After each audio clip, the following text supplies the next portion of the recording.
Saviour Surya save చేయలేకపోయిండు, సిరుత్తై శివ డాగేసిండు. చిన్నది కాదు, చానా అంటే చానా పెద్దది. ఐ మీన్ చూడలేమండి, సావొస్తుంది సినిమా అయ్యేలోపు. బట్ ఎనీవే మీరు చూసి మీరే డిసైడ్ కండి ఇంకా. బట్ ఇప్పుడు కొంచెం కంగువా గురించి డీటెయిల్ గా మాట్లాడుకుందాం. సిరుత్తై శివ గురించి మనకు తెలుసు, 2008 లో వచ్చిన శౌర్యం ఆయన డెబ్యూ మూవీ తర్వాత ఆయన ఒక్క డీసెంట్ మూవీ కూడా అసలు తీయనే లేదు. అఫ్ కోర్స్ హిట్ సినిమాలు ఉండొచ్చు, బట్ అవి మంచి సినిమాలు గానీ చూడగలిగే సినిమాలు గానీ కావు. బట్ లాస్ట్ 2-3 సినిమాలు అయితే హిట్ కూడా కాలేదు, పెద్ద పెద్ద రాడ్లైనాయి. సరే, అవుట్ ఆఫ్ నో వేర్ ఒక ఫ్యాన్సీ కథ అన్నాడు, make over, change over, revision, revamp 2.1 అని కంగువా లాంచ్ చేసిండు. అండ్ ఎలాగో ఫ్యాన్సీ డ్రెస్ సినిమా, పైగా హీరో ఏమో ప్యూర్ సేవియర్. సో ఇంకా ఈ మూవీని మన సేవియర్ సూర్య కాకుండా ఎవరు చేస్తారు? సో ఎస్, సూర్య అని ఒప్పుకున్నారు. సో స్టార్ట్ చేసిర్రు, షూటింగ్ లో ప్రాబ్లమ్స్, రిలీజ్ లో ప్రాబ్లమ్స్, అది ఇది అని అన్ని ఆపుకొని ఇక ఫైనల్ గా ఈ రోజు రిలీజ్ అయింది. బట్ చూసిన తర్వాత మాత్రం ఎందుకు రిలీజ్ అయింది అన్న ఫీలింగే. ఆనెస్ట్లీ వాళ్ళ కష్టానికి, హార్డ్ వర్క్ కి జాలితోని కూడా గ్రేస్ మార్కులు ఇవ్వలేకపోతున్నా. ఎందుకంటే మనకు అర్థం కూడా కాదు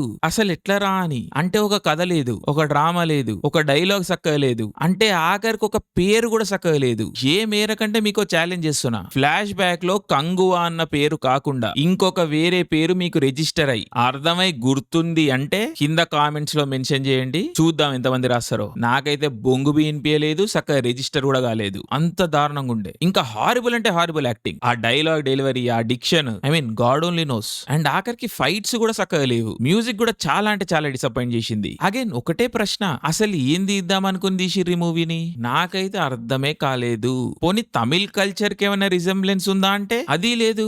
వైకింగ్ లుక్ ఏందో వాళ్ళకే తెలియాలి. ఒక ఇమోషనల్ ఆర్క్ ఉంటది బాబుతోని, ట్రూలీ మైండ్ బెండింగ్. అది 1% అంటే 1% కూడా సెన్స్ చేయదు. బట్ ఆఫ్ కోర్స్ ఎందుకు పెట్టిరో మనం ఎక్స్పెక్ట్ చేయొచ్చు, ఎందుకంటే దాంట్లో సేవియర్ ఆస్పెక్ట్ ఉంటది కాబట్టి. అండ్ సేవియర్ ఆస్పెక్ట్ లేకపోతే సూర్య కదా ఒప్పుకునేవాడు కాదు కాబట్టి. అండ్ విజువల్ అని పోయినరు కదా, సాడ్లీ ఆ విజువల్ కూడా ఇంప్రెస్ చేయదు మ్యాన్. దానికి తోడు 3D లో చూసిన నేను, తలకాయ నొప్పితోని కళ్ళు బయర్లు గమ్మినాయి. అండ్ నేను ఎగ్జాజరేట్ కూడా చేస్తలేను, జస్ట్ ఉన్నది ఉన్నట్టు చెప్తున్నా అంతే. And flash back A worst అంటే కరెంట్ టైమ్ లో జరిగే ట్రాక్ ఇంకా దారుణం. ఏ టైంలో రాసిన కథనో ఇది మరి. ప్రొడ్యూసర్ జ్ఞానవేల్ రాజా గారన్నా, యూవి ప్రొడక్షన్స్ అన్నా నాకు చాలా ఇష్టం, ఎందుకంటే వాళ్ళు చాలా ప్యాషనేట్ మనుషులు, ఎప్పుడు ఏదో కొత్త తీయాలని చూస్తూ ఉంటారు. But sadly Kanguva is just not it. And Siruthai Siva garu ఇంకా మన నురికిచ్చుడు ఎప్పుడు ఆపుతారో చూడాలి. బట్ బాటం లైన్ ఏంటంటే సూర్య గారికి ఇది ఒక మేజర్ రియాలిటీ చెక్. ఈ సేవియర్ కాంప్లెక్స్, ఈ ఫ్యాన్సీ డ్రెస్ కథలు, నేను చేసేదే యాక్టింగ్, ఈ జోన్ నుండి ఆయన కొంచెం బయటికి రావాలి. ఆయన అంటే మనందరికి ఇష్టమే, అందుకే చెప్తున్నా మనందరికి నచ్చే సినిమాలు తీయాలని. ఇంకా రోలెక్స్ మీదనే హోప్ నాకు. బట్ యా, కంగువాలో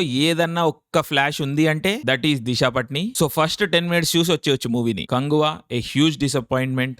జై హింద్.